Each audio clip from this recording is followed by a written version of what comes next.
देखिए question number 7 का part A हमने करा दिया, उसके बाद पार्ट बी का नंबर है।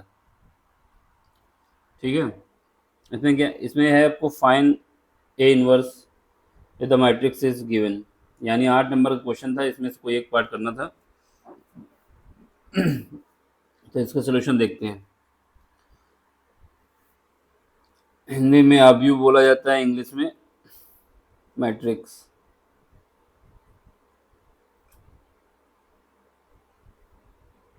तो इसका हमें इनवर्स निकालना है, ए इनवर्स जो गिवन है उसको लिख लेते हैं।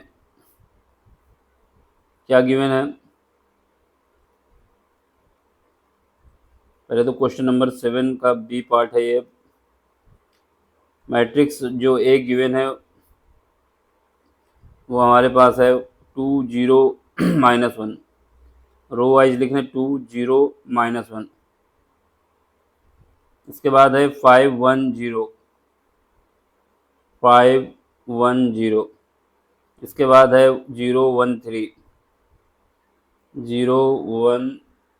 3 ठीक है। अब हमें ए इनवर्स निकालना है, फाइंड क्या करना है, ए इनवर्स बराबर क्वेश्चन मार्क, ये हमें फाइंड करना है। चलो फिर इसको निकालते हैं। तो ए इनवर्स निकालने का मतलब है किसी भी डिटर्मिनेंट का, सॉरी किसी भी मैट्रिक्स का ए इनवर्स निकालने का मतलब है 1/डिटर्मिनेंट of A adjoint of A.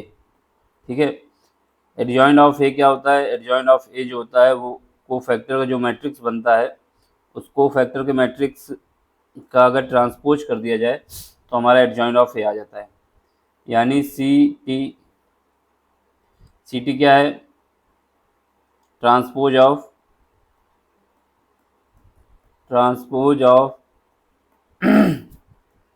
Cofactor matrix. अगर कोफैक्टर मैट्रिक्स निकाल दिया जाए और उसका ट्रांसपोज कर दिया जाए तो हमारे पास एडजॉइंट ऑफ ए आ जाता है। लेकिन उससे पहले हमें ये पता होना चाहिए अगर ए इनवर्स आता है ये तभी पॉसिबल है या तभी एग्जिस्ट कर सकता है जब हमारा डिटर्मिनेंट की वैल्यू जीरो ना आए। डिटर्मिनेंट की वैल्यू अगर जीरो आ जाती है तो ये इनफाइनाइट हो जाएगा इस कंडीशन के हिसाब से, इस वजह से ए इनवर्स एग्जिस्ट ही नहीं करेगा। ठीक है, तो इसका मतलब है कि अगर determinant A does not equal to zero है तब हमारा ए इनवर्स एग्जिस्ट करेगा, नहीं तो नहीं एग्जिस्ट करेगा। तो इस कंडीशन में ए इनवर्स एग्जिस्ट। ठीक चलो करते हैं। पहले सबसे पहले जो मैट्रिक्स दिया है उसका डिटर्मिनेंट निकाल लेते हैं। क्या है, 2 0 1 -1 5 1 0 0 1 3। एक बार मिला लो पहले पॉइंट, 2 0 -1 5 1 0 0 1 3। ठीक है, अब इसकी वैल्यू निकालते हैं हम लोग। इसकी वैल्यू निकालते हैं, देखते हैं क्या आती है।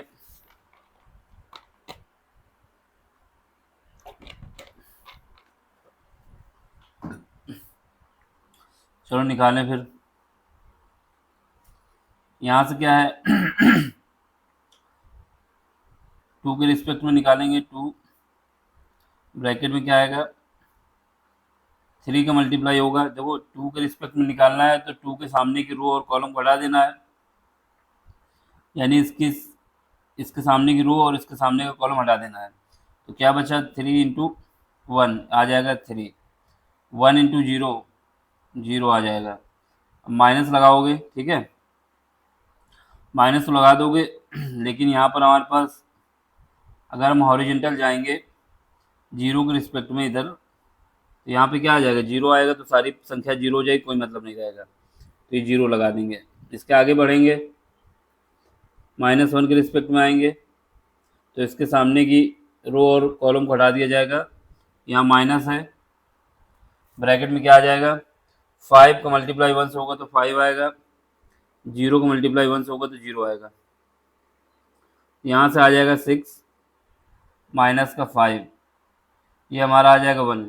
जब ये 1 आ गया तो क्या हुआ, determinant of A is equal to 1 does not equal to 0, 0 नहीं है, इसलिए क्या होगा, इसलिए सो लिख दें, या इसलिए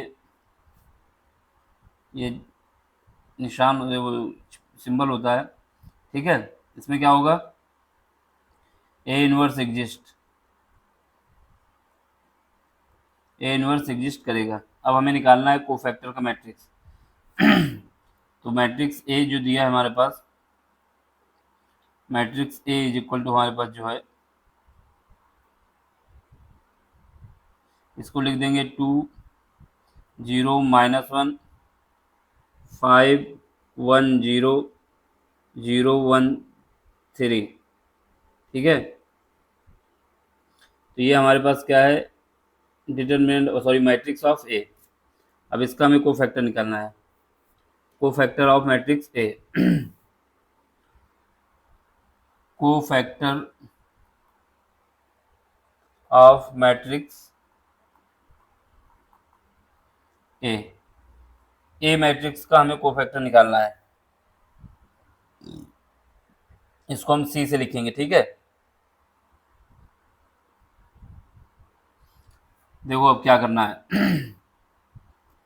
इस साइड में हम करते रहेंगे वर्क काम, और इस तरफ लिखते रहेंगे इसका जो कोफैक्टर निकल के आएगा। कोफैक्टर का मतलब है, अगर हमको किसी का कोफैक्टर निकालना है सी आई जे, तो इसका मतलब ये होता है -1 की पावर आई प्लस जे, और ब्रैकेट में जो डिटरमिनेंट की वैल्यू निकाली जाती है एम आई जे यहाँ पर जो है, जो भी जिस एलिमेंट का हमको कोफैक्टर निकालना है उसकी रो और कॉलम को हटाने के बाद जो भी रिमेनिंग बचेगा उसको लिख दिया जाएगा, ठीक है। चलो फिर चालू करते हैं काम। तो पहला जो हमारे पास निकालना है, किसका निकालना है, पहला एलिमेंट हमारे पास 2 है, इस 2 का कोफैक्टर निकालना है। 2 की पोजीशन क्या है, ये पोजीशन ये है कि 2 जो है पहली रो में है और पहले कॉलम में है, यानी यहाँ पर आई और जे दोनों 1 1 है। तो ये सी 1 1 -1 की पावर क्या आएगा, जो यहाँ पर आएगा सी के साथ उसका एडिशन, यानी आई प्लस जे, यानी 1 + 1 2 आ जाएगा। अब क्या है, इस 2 के सामने की रो को हटा दिया जाए, यानी ये वाली रो और ये वाला नीचे वाला कॉलम, इस तरफ इनको हटा दिया जाए, जो रिमेनिंग बचेगा उसको लिख दो 1 0 1 3, ठीक है। अब इसको हम रफ कर देते हैं, ये बताने के लिए बनाया था। तो यहाँ पर क्या है, यहाँ पर तो 0 है,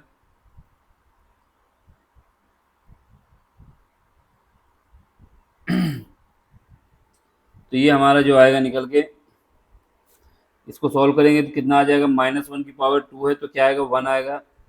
क्रॉस मल्टीप्लिकेशन करेंगे 3 - 0, तो यहाँ से हमारे पास 3 आ जाएगा, यानी पहला कोफैक्टर आ गया मेरे पास 3, इसको हमने यहाँ पे लिख दिया। अब इसके बाद सेकंड पे आ जाओ, 0 के लिए हम निकालते हैं कोफैक्टर। तो यहाँ पर क्या है, यहाँ पर है C1 2 1, C1 का मतलब है कि पहली रो है लेकिन सेकंड कॉलम आ चुका है। यहाँ पर -1 की पावर कितना आ जाएगा, 3 आ जाएगा। अब 0 के सामने की डायमेंशन, यानी जो 0 के नीचे कॉलम है उसको हटा दिया जाए, और जो इसके हॉरिजॉन्टल में रो है उसको हटा दिया जाए, तो क्या बचेगा, 5 और 0 0 और 3। यहाँ से देखेंगे तो -1 की पावर 3 है तो ये -1 आ जाएगा। क्रॉस मल्टीप्लिकेशन करेंगे 15 - 0, तो यहाँ से आ जाएगा माइनस का 15, तो ये आ जाएगा मेरे पास कितना,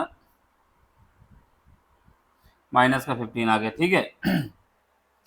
अब अगला कोफैक्टर निकालते हैं हम लोग, किसका कोफैक्टर निकालेंगे, -1 का, इसका हमें कोफैक्टर निकालना है। तो यहाँ पे क्या करोगे, यहाँ पे करोगे C13, C13 का मतलब है कि पहली रो है लेकिन तीसरा कॉलम है। -1 की पावर कितना हो जाएगा, 1 + 3 4 हो जाएगा, तो ये 4 हो जाएगा। अब इसमें क्या आएगा, इसके नीचे के कॉलम और हॉरिजॉन्टल रो को हटाने के बाद क्या बचा, 5 1 और 0 1, ये बचा हमारे पास।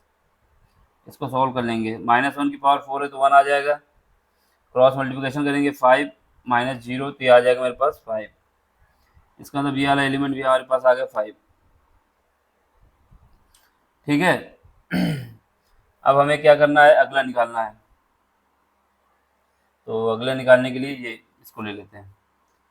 5 का हमें कोफैक्टर निकालना है। तो 5 का निकालेंगे, क्या आएगा, C21। C21 का मतलब है कि सेकेंड रो स्टार्ट हो चुकी है लेकिन पहला कॉलम है। -1, -1 की पावर कितना करोगे यहाँ पे, 2 + 1 3 हो जाएगा।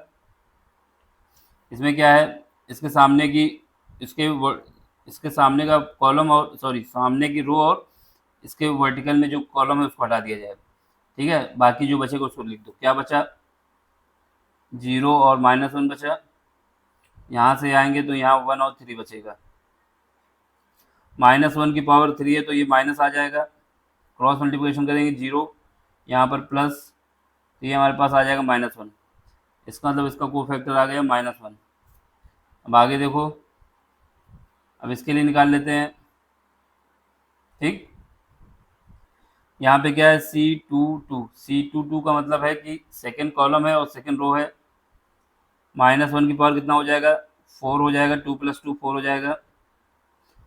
इसके सामने की रो और कॉलम को हटा दिया जाए तो क्या बचा, यहाँ बचा 2 -1, 2 -1, यहाँ पे बचा 2 -1 0 3, 0 और 3। तो यहाँ पे क्या आएगा, -1 की पावर 4 है तो ये 1 आ जाएगा। क्रॉस मल्टीप्लिकेशन करेंगे 6 -1 बराबर आ जाएगा 6। यहाँ पे आ जाएगा हमारे पास 6। ठीक है, अब किसके लिए निकालना है, अब आगे बढ़ो, इसके लिए निकाल लो, 0 के लिए। तो यहाँ पर हमारे पास क्या है, C23 का मतलब है कि सेकंड रो है लेकिन थर्ड कॉलम है। तो यहाँ पे हमारे पास आ जाएगा -1 की पावर 2 + 3 5 हो जाएगा, ये बंद हो जाएगा। इसके सामने की रो और कॉलम को हटा दिया जाए। ठीक है, तो क्या बचा, 2 और 0, यहाँ पे क्या बचेगा, 0 और 1। तो इसको सॉल्व करेंगे, कितना आ जाएगा, -1 की पावर 5 है, इसका मतलब -1 आएगा, और ये 2 यहाँ 0, तो ये आ जाएगा हमारे पास -2। तो ये एलिमेंट आ गया मेरे पास -2। ठीक है, अब आगे देखो अगला, अब किसके लिए निकालना है, अब इसके लिए निकालना है हमको 0 के लिए, ये वाले 0 के लिए। यहाँ पे क्या है, यहाँ पर हमारे पास है C31 का मतलब है कि तीसरी रो स्टार्ट हो चुकी है और पहला कॉलम है। -1 की पावर कितना आ जाएगा, 3 + 1 4 आ जाएगा। इसके बाद क्या है, इसके सामने की रो और इसके सामने का कॉलम, यानी 0 -1 और यहाँ पर 1 0 यही बचेगा ना। हाँ ठीक है, तो ये तो हमारा 0 निकल आए, देखो 0 नहीं आएगा, -1 की पावर 4 है तो क्या आएगा, प्लस का 1 आ जाएगा। क्रॉस मल्टीप्लिकेशन करेंगे तो क्या आएगा, 0, फिर माइनस, तो पहले ही होता है, एक माइनस और आ गया तो +1। यहाँ से इसकी वैल्यू 1 आ गई, इसको यहाँ 1 रख दो। आगे बढ़ो, इसके लिए देख लो। ठीक है, यहाँ पे क्या है, C32 क्या है, -1 की पावर कितना है, -1 की पावर है हमारे पास 5, -1 की पावर कितना है, 5 है। ठीक है, -1 की पावर 5 है। इसके सामने की रो और कॉलम को हटा दिया जाए तो क्या बचेगा, यहाँ पे 2 बचेगा, यहाँ पर -1 बचेगा, और नीचे क्या बचेगा, 5 बचेगा और 1 बचेगा। इसको सॉल्व कर लो, -1 की पावर 5 है तो -1 आ जाएगा। क्रॉस मल्टीप्लिकेशन करेंगे तो 2 आ जाएगा, और ये माइनस पहले ही होता है, -5 का 5 को मल्टीप्लाई -1 से होगा तो माइनस माइनस प्लस हो जाएगा, ये 5 आ जाएगा। तो ये आ जाएगा मेरे पास -7। यहाँ पर आ गया -7। लास्ट और बचा है, इसके लिए भी कोफैक्टर निकाल लो। इसके लिए कोफैक्टर निकालो, क्या आएगा, 3 के लिए निकाल लेते हैं तो क्या है, C33, यानी तीसरी रो है और तीसरा कॉलम है। यहाँ -1 की पावर कितना हो जाएगा, 6 हो जाएगा, 3 + 3 6 हो जाएगा। अब देखो, इसके सामने की रो और कॉलम घटाना है, क्या बचा, 2 0 5 1, 2051 2051 ये क्या आ जाएगा? यहाँ -1 के बाद 6 है तो 1 आ जाएगा, क्रॉस मल्टीप्लिकेशन 2 -0 तो ये आ जाएगा 2, यहाँ पर 2 आ गया। ठीक है, ये हमारे पास बन गया क्या? कोफैक्टर का मैट्रिक्स, कोफैक्टर का मैट्रिक्स बन गया हमारे पास। ठीक है, अब हमें क्या करना है? इसका ट्रांसपोज निकाल लेना है। जो ट्रांसपोज निकलता है वही हमारा एडजॉइंट ऑफ ए होता है। तो ये हमारा तो काम हो गया। साइड में ये प्रोसेस जो हमने लिखा है इसको लिख दो, ऐसे ही लिखा रहने देना। यहाँ पे transpose of cofactor matrix, transpose of cofactor matrix, cofactor matrix का ट्रांसपोज, ये क्या है? सीटी है। इसमें क्या किया जाता है? कॉलम को रो में बदल दें या रो को कॉलम में बदल दें, कॉलम को रो में बदल दें या फिर रो को कॉलम में बदल दें, यही हमारा ट्रांसपोज होता है। ठीक है, तो हम क्या करेंगे? जो कॉलम है उसको रो में बदल दें या फिर रो को कॉलम में। पहली रो ये है हमारे पास, ये R1 है, दूसरी रो ये है R2 है, तीसरी रो R3 है। तो हम क्या करेंगे? रो को कॉलम में बदल रहे हैं, यानी 3 - 5 और 15 को कॉलम में बना देंगे पहला कॉलम। तो यहाँ पर 3 माइनस का 15 और 5, दूसरी रो को कॉलम बना दे, -1 6 और -2, 1 -7 और 2। ये हमारा बन गया क्या? Transpose of cofactor matrix. ठीक है, अब देख लो अब क्या करना है। जब हमारे पास ट्रांसपोज निकल आया, इसी ट्रांसपोज को कहा जाता है एडजॉइंट ऑफ ए, तो एडजॉइंट ऑफ ए हो जाएगा ये। ठीक है, अब हमें ए इनवर्स निकालना है। तो ए इनवर्स क्या था हमारे पास? A inverse is equal to था determinant of A adjoint of A. तो हमारे पास डिटर्मिनेंट की वैल्यू कितनी निकाली थी हमने? डिटर्मिनेंट की वैल्यू हमने निकाली थी 1, यहाँ पे 1 लिख देंगे। तो ए इनवर्स डिटर्मिनेंट की वैल्यू 1 लिख देंगे, एडजॉइंट जो आया था वो लिख दो। क्या आया था एडजॉइंट? एडजॉइंट हमारे पास आया था 3 - 1 1 -15 6 -7, यहाँ पर 5 -2 और 2, यही हमारा आंसर है। इतना कर दोगे 8 नंबर आपको मिल जाएंगे। समझ में आए तो लाइक करें, शेयर करें और सब्सक्राइब भी करें। Thank you for watching. बना रहेगा आपका मेरे साथ सपोर्ट। आपको ये करना है कि इसको देखना है, जैसे हमने बताया ऐसे ही करना है सॉल्व। इसके बाद अगर कोई दिक्कत आती है तो आप कमेंट्स करें। ठीक है, और जितना हो सके अपने दोस्तों तक पहुंचाएं, इसको सब्सक्राइब करवाएं और शेयर करें, इससे मेरा सपोर्ट आपका सपोर्ट मेरे पास आए। ए और बी हो चुके हैं। अब अगले लेक्चर में मिलते हैं क्वेश्चन नंबर 8 से, इसके दोनों पार्ट कराएंगे। ठीक है, जब तक के लिए शब्बा खैर।